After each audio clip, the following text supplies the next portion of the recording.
lawyer to kindly speak to some issues. May God bless you as you mourn with us. Praise the Lord. Bwana sifiwe kanisa. Amen. My name is Julius Juma. I wish to start by saying that the last 1 month has been very difficult for me in my legal career. It's the first time that I get a call from a client who seeks my services, and within 12 hours is dead. I was called by Mzee Meshak within 30 minutes of Albert being arrested by the police, and I advised them to arrange to come to Nairobi so that we would organize on how to get him released on bond.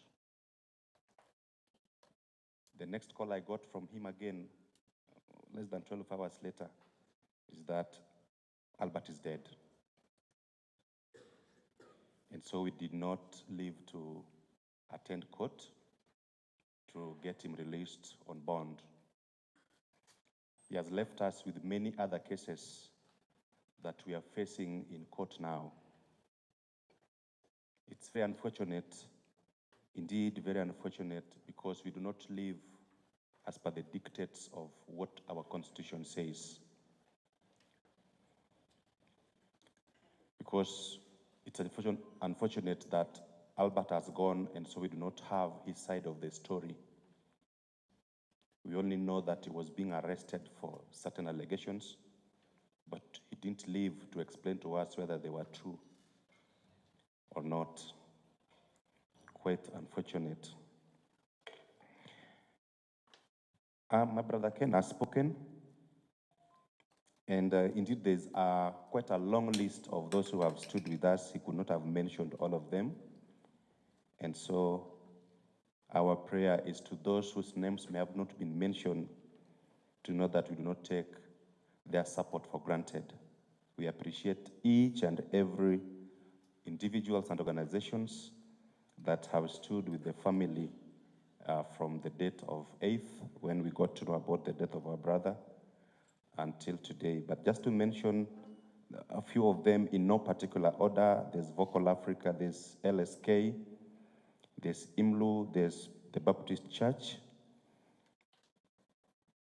there's Justice Restoration Commission, Katiba Institute, the judiciary, of course, the doctors who helped us with the autopsy, the Gen Z community. In fact, the Gen Z community was the reason that the death of our brother Albert became known within less than an hour of us going to Central Police Station to be informed that he was dead.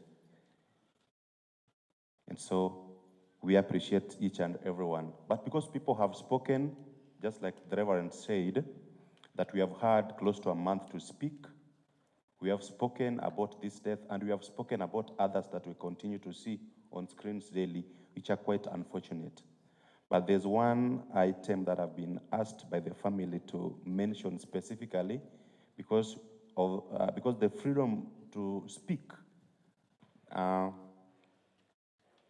of course, it's constitutional, iko katika katiba, that we all have the right to say what we have in our minds.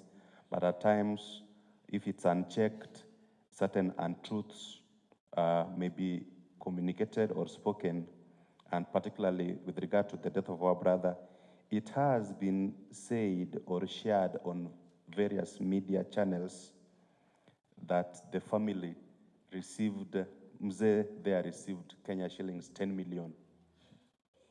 I have been asked to set the record straight, and I'm doing so on the pulpit. I know the consequences of lying. I am not lying. The family indeed did not receive 10 million shillings.